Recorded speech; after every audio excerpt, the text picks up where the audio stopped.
There are a couple of quick introductions I'd love to make. We have we have a lot of the greatest thinkers in the country here, but two that are fairly well known amongst the conservative world and really beyond. One of whom you're going to hear from later tonight with our Kathleen White about their new book. Steve Moore has joined us of Fox News and the Heritage Foundation, founder of Club for Growth. Steve's pedigree goes so far back in terms of what he has done and meant for this movement of freedom and liberty. And Steve, it is always a pleasure to have you. Steve is also newly married, which is very exciting. Congratulations. He got married on the steps of the Jefferson Memorial just a couple weeks ago. So we're very glad you're here. Nowhere better than to honeymoon than Austin, Texas at the Climate Summit, right? Welcome, welcome. Without your wife, even. Perfect.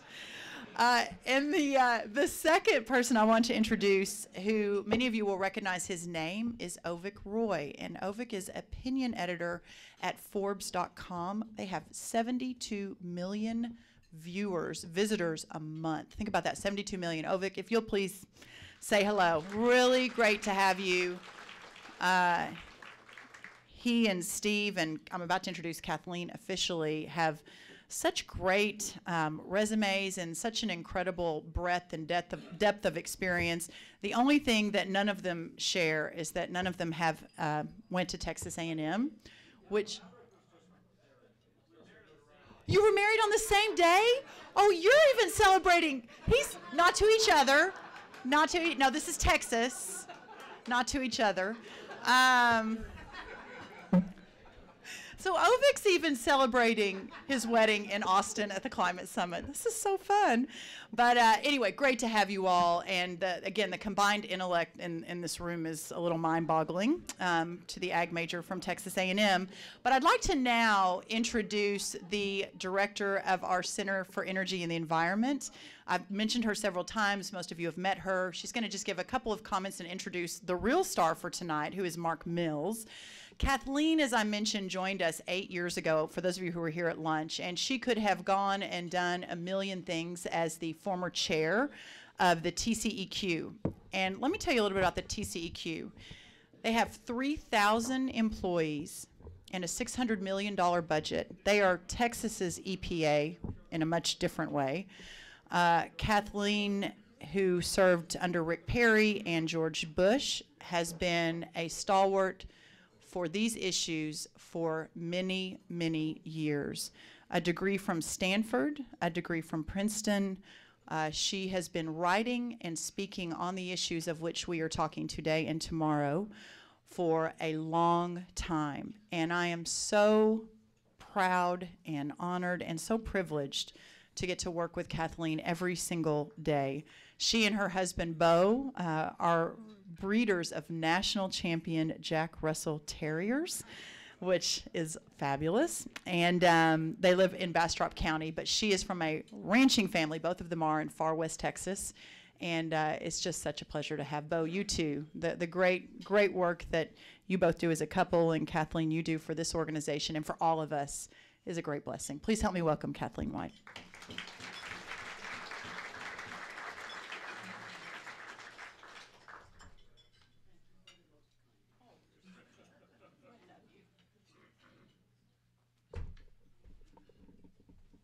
Good evening.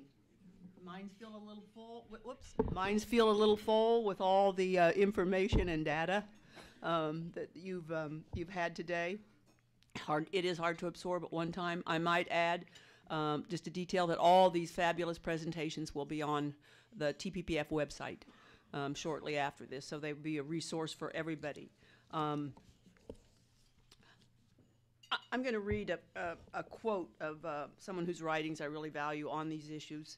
I know our speaker from England, Rupert Darwell, will know Michael Kelly of the Royal Society of Engineers, very, very senior, highly respected. I'm going to read it because it kind of encapsulates what we're trying to do in this conference.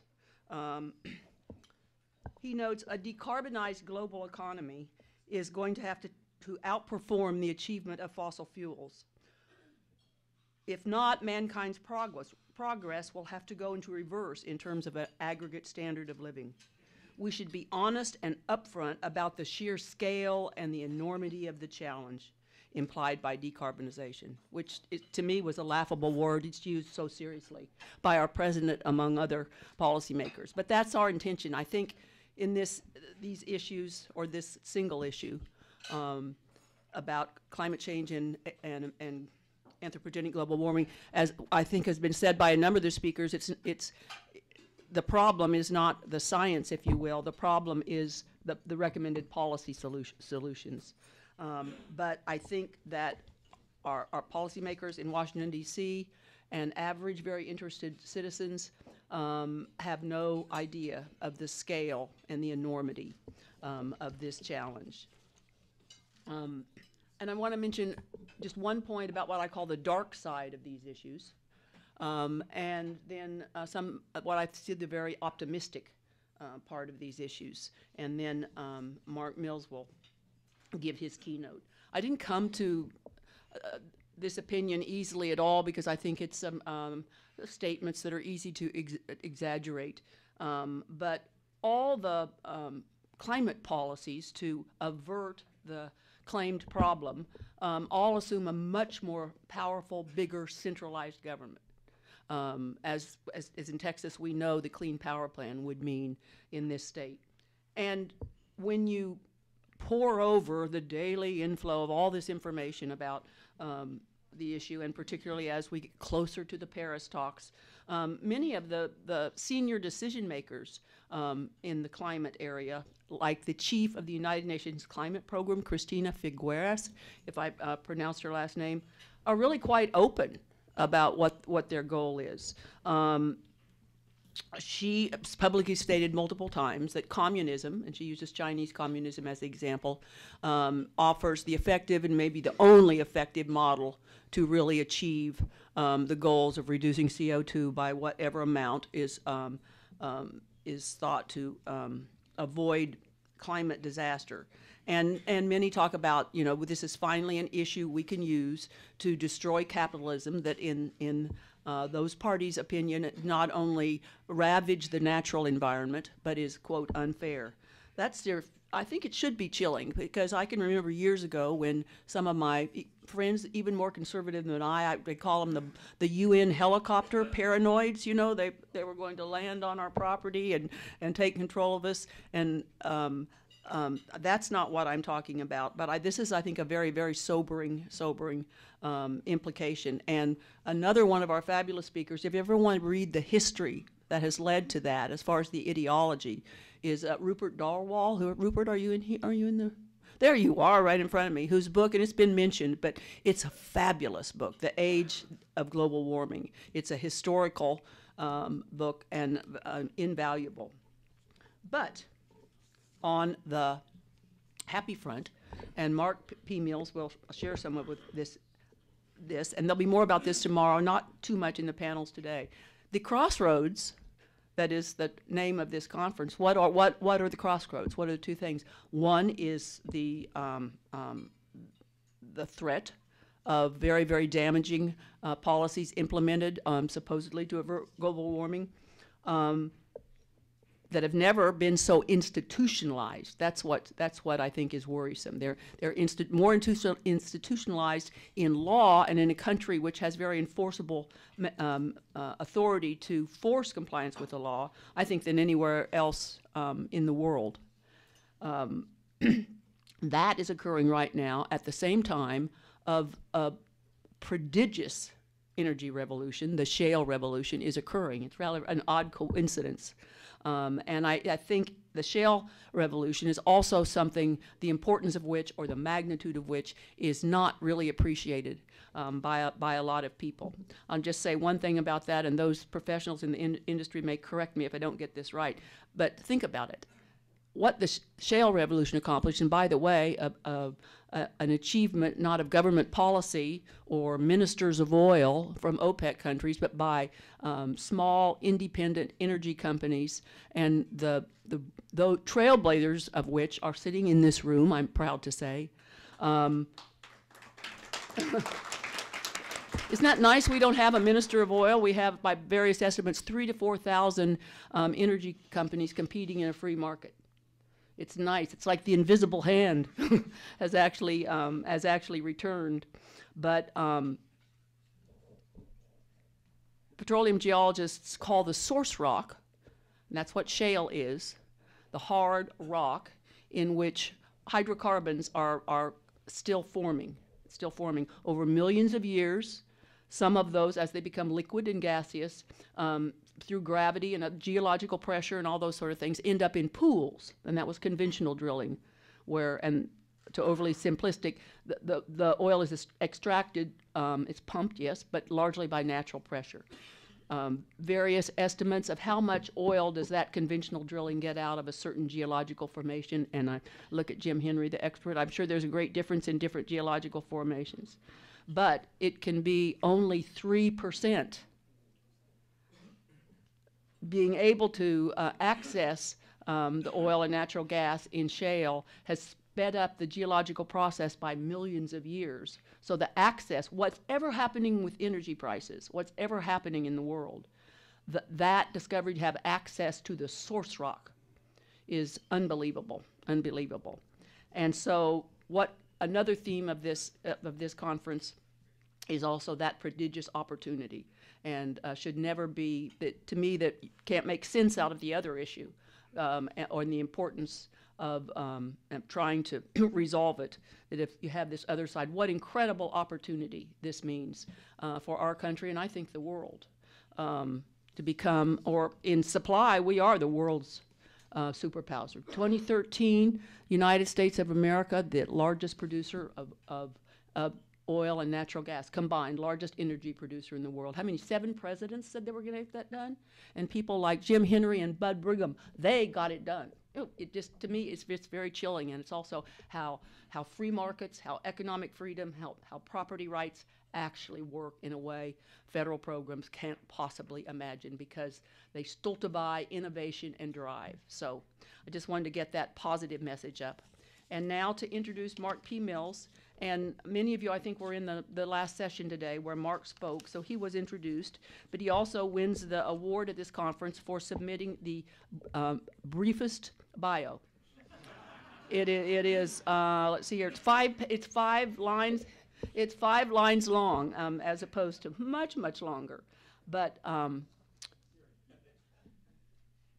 if you haven't read his frequent editorials in Forbes, you must. If you haven't read his book, published 2005, Mark, The Bottomless Well, The Virtue of Waste, which is, an interesting perspective. Waste, what was the rest of it? The Virtue of Waste? And Twilight of Fuel. And Why We Will Never Run Out of Energy. And not too many pages back from the cover, at the end of the bottomless well, and this is paraphrased, it's not quoting, I can't remember, at the end of the bottomless well is not oil, but logic. The human brain, the human will, the capacity for creation. It's a fabulous book, and I heard it inkling that it may be updated and republished again with his co-author at that time, Peter Huber.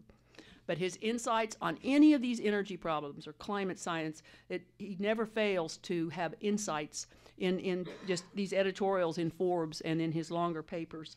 He has, as he mentioned in the past session, but just so that the rest of you will know, he has in the recent past 2 fabulous studies. And boy, he's not only insightful, it just kind of provocative and wakes you up. The iCloud begins with coal. Fascinating about the amount of energy usage in the whole digital communications global ecosystem.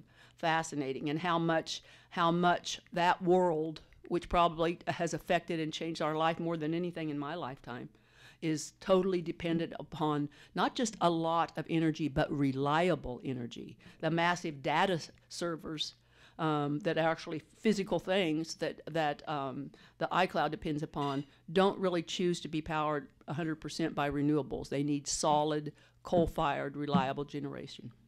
And another one he just wrote called Shale 2.0, about the shale revolution and the extent to which it is just beginning. and a fascinating one. In his professional life, he is a senior fellow at the Manhattan Institute, faculty fellow in the McCormick School of Engineering at Northwestern, CEO of the Digital Power Group, and he served in the White House Science Office under President Reagan early in his year. Can you imagine if Mark was the president's science advisor instead of John Holdren? Maybe that could happen. But Mark, thank you very much for coming, and we welcome to hear your remarks tonight.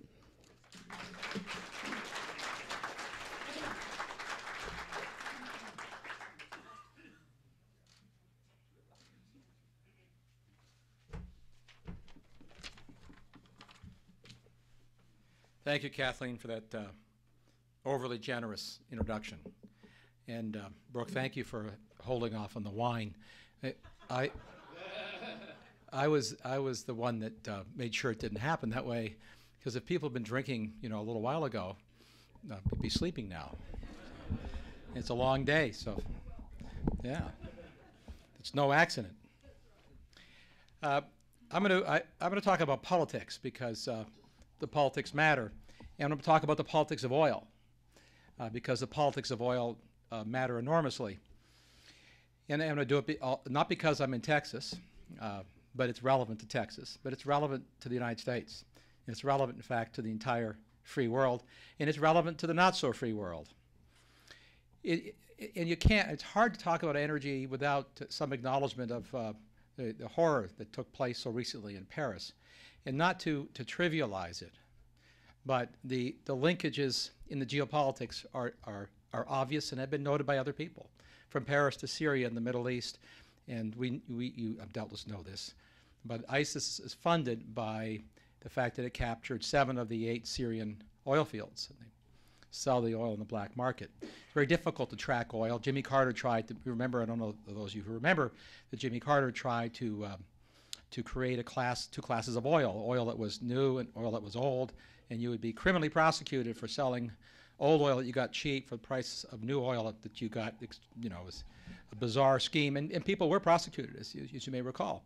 It was an invitation to corruption to create 2 pricing schemes to track a fungible commodity, because oil is like money, and it's almost infinitely fungible. So the idea that Paris and ISIS are related to oil is not to ignore the other factors that have driven terrorism in the world. There's a lot. It's to say it's complicated, or you remember what Bush 43 said, that it's hard.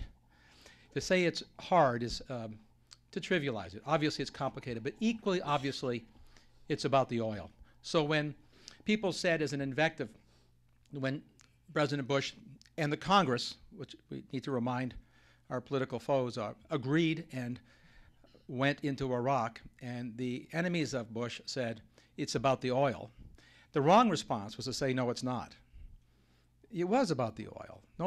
No one really cares much, and I don't mean this as an unkind statement about the good people of the Middle East, but the truth is, in the geopolitical scheme of things, no one really cares about the Middle East except for the fact of the oil. There's nothing there that's of any value to the world except the oil. There are no airplanes manufactured in the Middle East and exported to the world. There's no food exported to the world from the Middle East. There's no computers exported to the world from the Middle East. There's no Facebook that was been invented. There are no transistors created. The list is rather long. There are, in fact, no patents being issued out of the Middle East, except for Israel. And when I say my friend Dick Lindzen is making sure I don't lump our good friends in Israel into that category. And we know the reason that Israel is the exception. So when I say Middle East, I mean the Arab Middle East. That is not free. Israel is the bright exception. But oil matters. I mean, oil doesn't just matter in the Middle East. It matters in Africa. It matters in the Arctic. That's the reason that the Russians pulled the stunt of putting a flag on the ocean floor at the North Pole. It matters in Central and South America. That's the reason that Venezuela uses its oil money and its oil to influence politics. It matters enormously.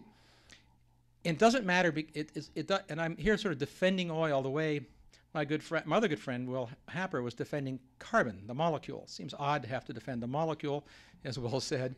It seems odd to defend a hydrocarbon. And I'm not talking about the moral case for fossil fuels, which is an admirable book by one of my other friends, right?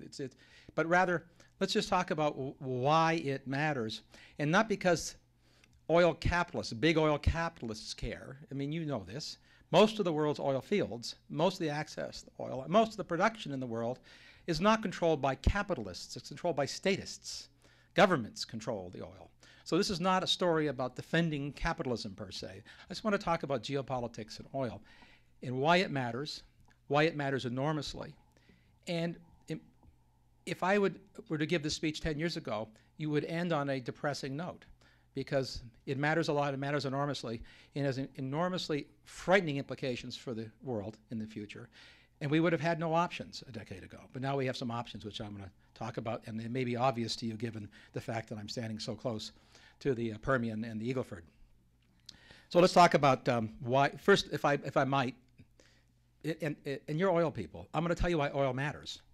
And you do have to remind yourself why oil matters. In fact, we have to remind people in the geopolitical field why oil matters. There's a reason that the world produces and consumes 1,000 barrels of oil per second, right? This is an astonishing number. There's a reason for that. And the reason isn't because it's a product that's looking for a consumer. It's consumers are consuming the product. And we know exactly what is consuming it. And there's a single answer for almost all of oil's use. Almost all of it, transportation. Planes, cars, trucks, and ships. Transportation is oil-fired. It's almost exclusively oil-fired. All airplanes fly on oil. All ships are propelled by oil except for entertainment and racing in the America's Cup. And essentially all cars are propelled by oil. And transportation technology is the single most important vector for freedom, mobility, commerce, and wealth that the world has ever seen. Nothing has had as big an impact, not even though Kathleen is right, the internet is having a big impact, not even the internet yet, not Google, not the cloud, not your iPhone. Nothing has come close to impacting the nature of creation of wealth in the world except for oil-fired transportation. The ability for human beings to have phenomenal, unprecedented mobility, and personal mobility, is the reason why cars are purchased and used throughout the world at such a torrid pace the second anybody has any money. And all commerce is oil carried. All commerce of people is oil carried. The whole world literally runs on oil. It sounds like an API commercial for oil, right? But it is astonishing when I talk to business school students for the Adam Smith Society, for the Manhattan Institute, how few students even think about or recognize that simple factor. How many people really understand the extent and the depth of the importance of oil? So dependencies matter, right? This is non-trivial, and we will use more oil in the future. I'm going to not talk about climate change at all. I'm not going to talk about the need to get off of oil. I'm invoking the Google and Gates imperative. You know what I'm talking about, right? Google launched a program 6 years ago, to make renewable energies cheaper than coal. Coal, you could say renewable energy cheaper than oil. Coal just happens to be a cheaper hydrocarbon than oil on average. Google, of course, is infinitely smart and has an infinite amount of money, right? And so obviously they knew that they could do something that Exxon and Murray and others couldn't do because they're too stupid and didn't have enough money. They, as you all I'm sure know, you must know this, they abandoned that program. And the engineers who headed the program up wrote a very revelatory article in a technical journal in which they said, I'll tell you exactly what they said in the exact words they said. It can't be done. The technologies needed haven't been invented yet. And they didn't know how to invent them. Bill Gates, as I told, I think everybody was here earlier, Bill Gates' interview in Atlantic, he said it more directly and more clearly, we need new science. We need a miracle to displace hydrocarbons in general, and certainly the case for oil. So you don't have to argue about whether climate change is an apocalypse or not, whether how much it's warming or not warming, whether there's a conspiracy of scientists to fudge numbers. None of that matters. You can agree with Bill Gates or not agree with Bill Gates, who professes that he's worried about climate change because of hydrocarbons. But he does say, and Google has said, there will be oil. So no matter what is done, no matter what policies we implement, no matter how much money is spent, there's no amount of money that can be spent that will change the fact that just as the sun will rise tomorrow, more oil will be used. Not the same amount of oil, more will be used. Oil is the #1 source of primary energy used by the world, period. #2 is coal. Coal rose rapidly in the last 15 years, largely because of China's electrification. Now think what's going to happen as China gets wealthier and India gets wealthier, as those nations' use of cars, which will all be oil-fired for reasons of physics that Bill Gates understands. What happens when those nations go from 30 to 60 cars per 1,000 people to what the West has, which is an average of 600 to 1,200 cars per 1,000 people? You notice that the latter number was bigger than the number of people, because as people get wealthier, they have toy cars that they can have and drive on weekends. Think about what happens when billions of people start driving cars that use oil. This is what Gates understands. Oil matters. Oil is a profoundly critical commodity to the world. It is what has made commerce possible. It's how we ship everything. It's how 90% of manufactured goods are shipped. So think about this propelling of world wealth from oil-fired transportation, what it's done. Since the 1973 Arab oil embargo, which is a pivotal event in every respect politically, it's what shocked the world. It raised oil prices overnight 400%. Imagine if that happened today. A 400% price increase overnight. This is there is a good reason that it shocked policymakers, and they reacted with goofy legislation like the Energy Policy and Conservation Act. There was a reason for the reaction. It was a stunning political event on the part of the Saudis and the Arab oil embargo. But since 1973, the world's economy has grown because of commerce, which is oil transported. It has grown 600%, the world's GDP. The share of that GDP which is traded has increased from 30% in 1973 to 60% today. So when you hear people who like or don't like globalization say there's globalization, boy, are they right. That's an astonishing transformation during the lifespan of energy policy in the West. So oil matters, right? And 1/3 of all the oil that is consumed in the world is traded. And the share that gets traded will rise. It will rise for obvious reasons, because the places that produce the oil are not necessarily the same places that consume the oil. So let's just stipulate oil matters. So then let's look at, from a geopolitical perspective, what the dependencies are, because the dependencies are what drives politics. And there's really a couple of kind of dependencies. The first dependency is where does the oil come from, right? Who supplies oil into the traded markets? What matters is what goes into traded markets. If there's a small little closed economy and they're self-sufficient and they don't import, they don't export, that doesn't matter. What matters at the global level is what's traded. So more than 1/3 of the world's oil consumption is traded, and that percentage is rising. If we take the U.S. out of the equation because we're a big consumer, if we don't use our numbers, then you get the more than half of the world's oil is traded for the emerging and growing economies. So the trade in oil actually matters. Who supplies oil into the traded market? Well, we know the answer to that. You could probably guess, right? 60% of all, 65% in fact, of all oil that is sold in the traded market comes from 2 places: Russia and the Arab Middle East.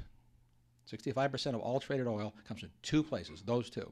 In fact, if we look at the hydrocarbon cousin, natural gas, 60% of all traded natural gas comes from 2 places, the same 2 places, Russia and the Middle East. And just as an additional sort of side factoid, in 10 years from now, the share of natural gas that is traded and moved on ships as LNG instead of in pipes will flip. More gas will be on ships being traded than moving in pipes.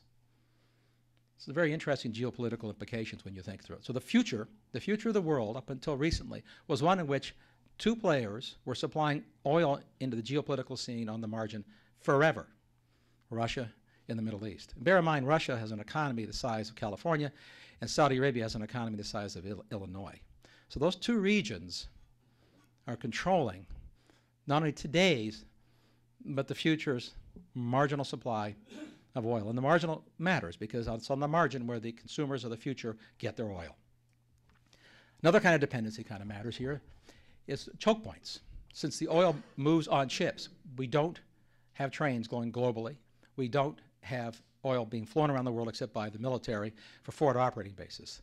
99.99% of the world's oil that's traded is traded on ships. There are 5 choke points in the world where 90% of all the oil flows through. 4 of those choke points are in the Middle East, and one of them is the South China Sea, which would explain a lot of what's going on in the geopolitics of the South China Sea.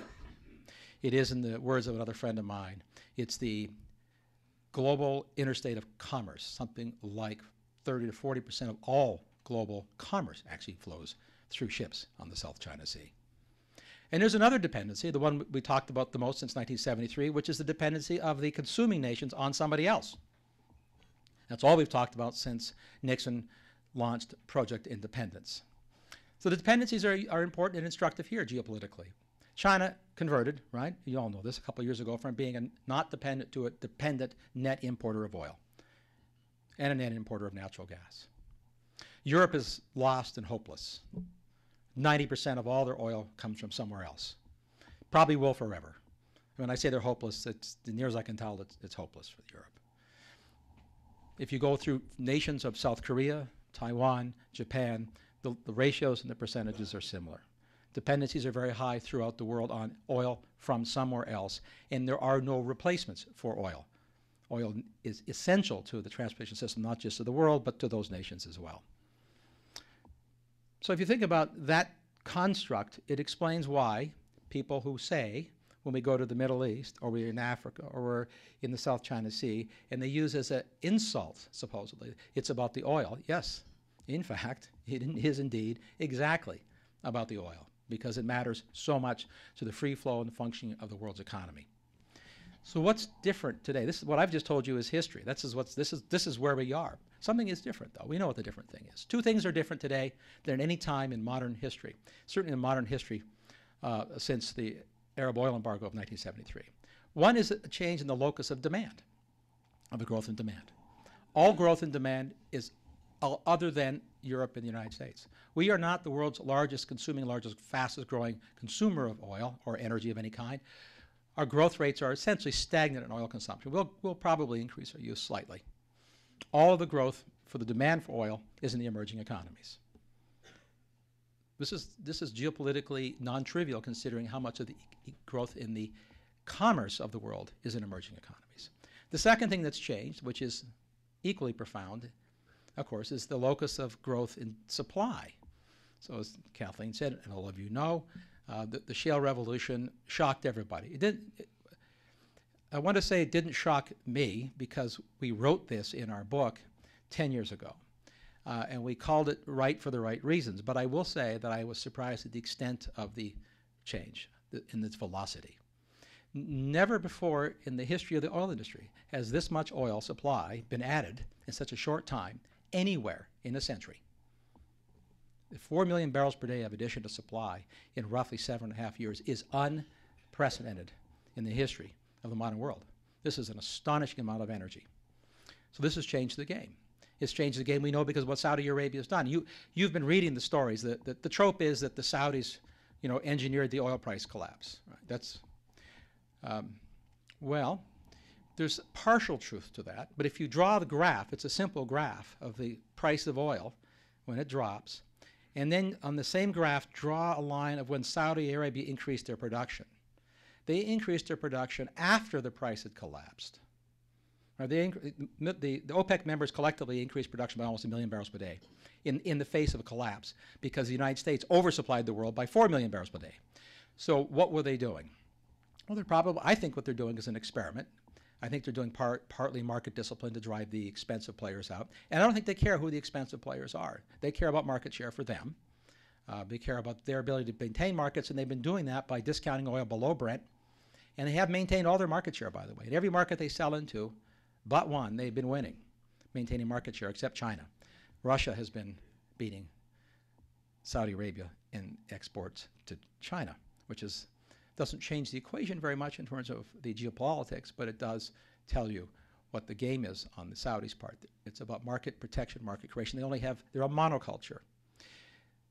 So what could we do different, right? I mean, if you think of where the world sits with this dynamic now in place, and when the Saudis know and Russia knows what's happened. They understand what's happened in the shale fields. In fact, I would argue that the politicians and the analysts in Saudi Arabia, in Riyadh and Moscow, actually understand it better than our politicians. I think they've done a better job of actually studying the nature of the shale fields because they have nothing else to sell. Right? They have to study this. You know 70% of all of Russia's export revenues come from selling oil and gas. Essentially 100% of Saudi Arabia's and the rest of OPEC. So understanding what's going on in the United States is of first order importance. What they understand now is there's another change in the characteristic of the biggest single swing supplier, the United States, is that it's a high velocity supplier. And it's a high velocity supplier in two ways, which is unprecedented again in modern oil markets. If you're Saudi Arabia or Russia and you're looking at what the future demand and supply for oil is, you're working with two slow-moving data sets, ignoring exogenous events like big wars or financial collapses. If there's a financial collapse, then you get a rapid decrease in consumption, and of course prices, respond appropriately. If you get a big war, you take supply away, prices go up. But those are episodes are brief. What you're really planning for if you're an oil monoculture is what's going to happen over the next decade. And big billion-dollar oil projects take a decade to plan, implement, and they take a long time to finance, particularly in status countries. That's slow-moving. So you have a pretty good model of what's going to happen to supply and demand, and you also know what demand's going to be roughly, because, again, absent exogenous events like an economic collapse, we know, just as much as we know the sun's going to rise, there'll be more people. They will, on average, have more wealth. And when they get more wealth, they buy cars and they fly in airplanes. That's been happening for about 100 years, and it's going to happen for another 100 years. You can take it to the bank, literally. So these two variables you can put in with some, like the climate models. There's some error to it, but you got a pretty good idea. Until you come along with an infrastructure like the shale infrastructure, which is not funded multi-billion-dollar projects by status class banks, but funded by small banks, small entrepreneurs. The American capital system, which is extraordinarily fluid, resilient, and diverse. And the oil is produced by drilling thousands and thousands of wells, each individually that doesn't cost very much. So decisions are made by thousands of people on the fly, without any control, without any top-down control, without any long-term planning. If prices rebound, I'll pick my favorite number is 55. People who are smarter about oil than I am in the trading world say it's 65. But that's a difference without a meaning in the real geopolitical world that we're talking about. If you have numbers like $55 to $65 a barrel that you believe will stay there for just a year, the quantity of drilling that will stimulate in the United States will shock people. First thing that will happen is we'll unleash the so-called frack logs. So 5,000 unstimulated wells that have been drilled will come online if prices stay there in months, not years, in months, some in cases weeks. There's about 3 million barrels per day of potential production in the frack log. So you know how big a number that is, right? This is bigger than most countries produce, right? Except for 3 in the world. And that's without drilling new wells. And they'll come online, in a sense, overnight. And we'll see a replay of what happened in the gas market when shale gas first came on. Remember what happened, right? Everybody rushed into the Marcellus, started drilling, and we collapsed the price of gas below $2. What happens? Well, a lot of people pull back, just not going to bother, turn it off. And in a very short time, production sags, price came back up, the threes, boom, drilling again. So what you have is this, if you're an engineer, it's called a regulator, right? It's a little flywheel thing going on. Every time the price pops up, people can rush in and make lots more. Price sags, I just wait a little after, and then I'll go back in. Hundreds and hundreds of companies doing this in an uncontrolled way. Nothing frightens a kleptocrat more than 1,000 entrepreneurs, right? That's what the shale field represents. It's a combination of the velocity of the technology and the velocity of the capital markets is unparalleled. Yes, we're going through an adjustment period. Yep, a lot of them will go out of business in the next year because consolidations will happen. Some bankruptcies will be accelerated next year as prices probably stay relatively low. But it won't change the fundamentals. It doesn't change the fact that the United States already has nearly $1 trillion of private investment in the infrastructure of a shale industry that didn't exist 10 years ago. This is frightening to the Saudis and the Russians, which is why they're doing a lot of what they're doing and why, I've said this before, so I'm not a conspiracy theorist, but it would be crazy if Putin and the Saudis weren't funding anti-fracking movements. It'd be crazy not to do it. I mean, it'd be irrational not to do it. Of course you'd fund that. Come on. You want to slow it down. So that's where we are today. What would we do with that? So going back and so wrapping up with what do we do? Well, again, we'll re-invoke the Gates and Google imperative. The future, there will be more oil.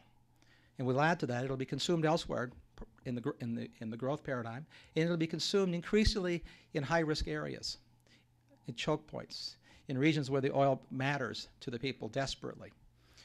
What we have is a problem in America. and I'm going to say this in a serious way, because it's the inverse of what Kerry said, which was astonishingly, infantile. I'll use infantile. So, astonishingly infantile. To say that the ISIS was fueled by climate change. It's not a nice climate in a lot of parts of where they live, so I suppose you could make that argument, but not in terms of driving SUVs in Texas. I said. But let me be serious.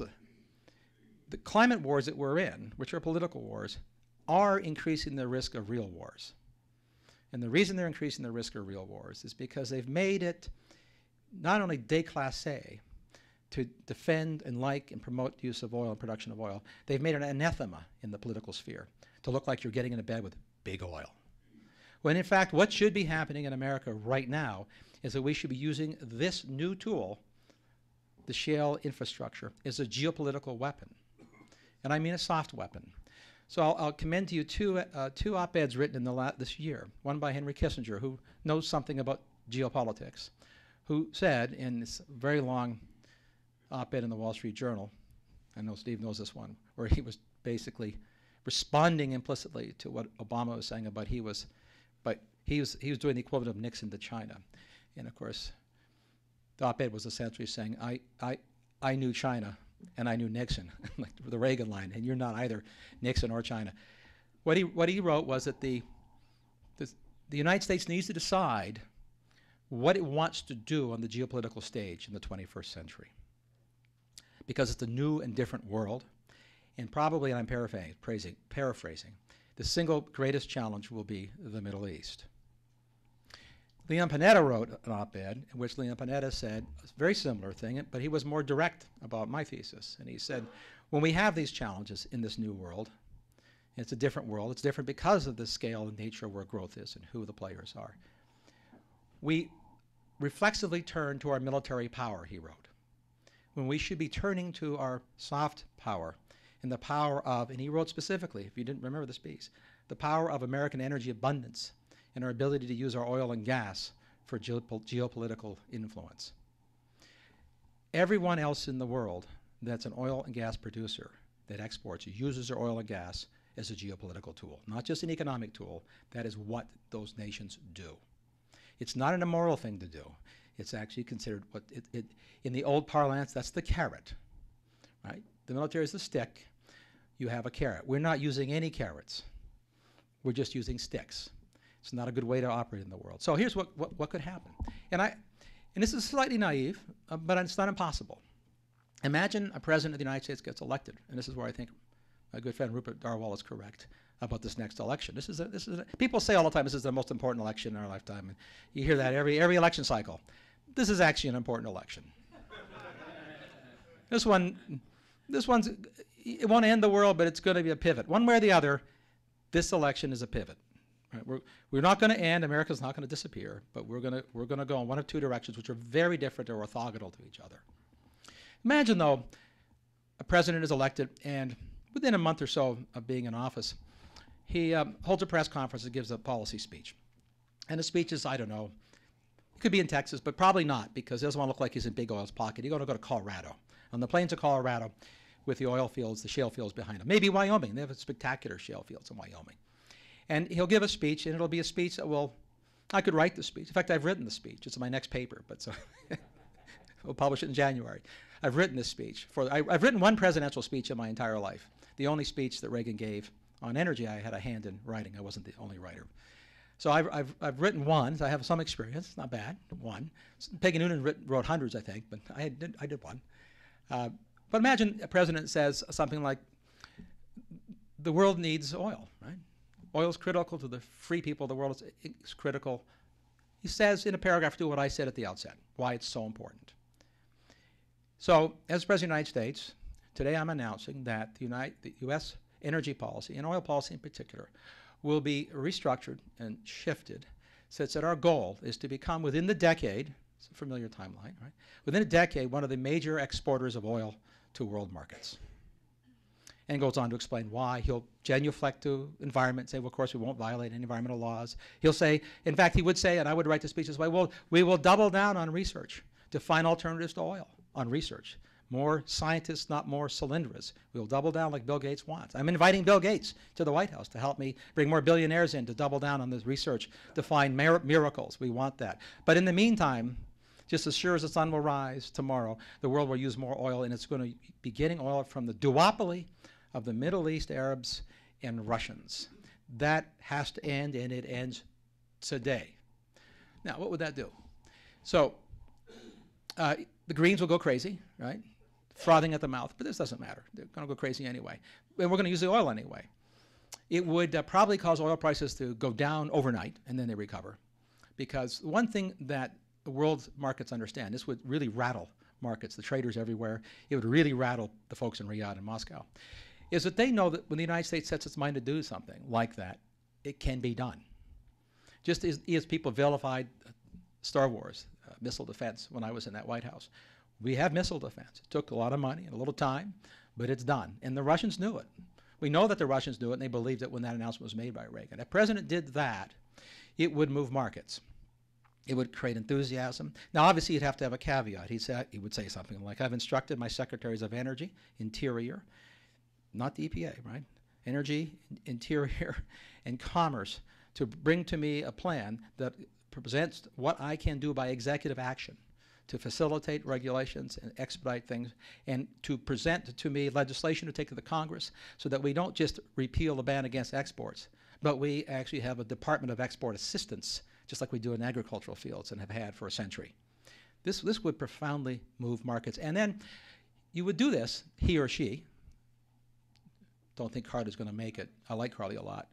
If it's a Republican, it's probably a he. I'm just saying. Maybe it's going to be your guy, Rubio, right? he would say, I recognize that this will create potential for the need for private-public collaborations on advancing technologies, because the effect of this will be to drive world prices down. And the only way we can compete in that world is with technology. With better and better technology, we can make oil cheaper and cheaper, which will benefit the world and the world's consumers and the world's poor, and our American entrepreneurs and all their employees will have jobs and be profitable in a low-price environment because of the advances of technology, which we know are possible and that have happened in the last decade without our assistance. Now we're here to help. So you'd be accused of getting subsidies, right? And we've spent the last 20 years apologizing for getting subsidies that we don't have. So, I'm going to be slightly facetious and say, if we're going to be accused of having subsidies, why not have some subsidies? Right? We subsidize the military because it's important geopolitically. We subsidize the Strategic Petroleum Reserve because it's important geopolitically. So there are forms of subsidies which are perfectly acceptable to conservative Republicans in my orbit, because they're not really subsidies. They have a geopolitical impact, and they really move the meter. It is possible today that we could do that. Could the United States increase its oil production by another 5 million barrels per day, technically? I know for a fact that there is no doubt that can be done. The caveats you'll hear from the E&P guys is related to two things. One, the regulations that impede me. I did 4 million barrels per day, net, but the regulations are getting worse, not easier. And they'll say when the price collapses, because we oversupplied it last time, man, when it drops to 20, what are you going to do for me? There are creative ways to manage that in commodity markets. And that would be the challenge to his Department of Commerce and to the industry to come up, and the Treasury Department, with ways to manage the oil volatility to maintain a strategically critical domestic industry. This is a phenomenal opportunity. Could not have imagined doing that. If I had said what I just said, it would have sounded like science fiction 10 years ago. It is doable. It is sellable. It is technically feasible. The only thing that would prevent it is the will to actually push it and to make it happen. Thank you.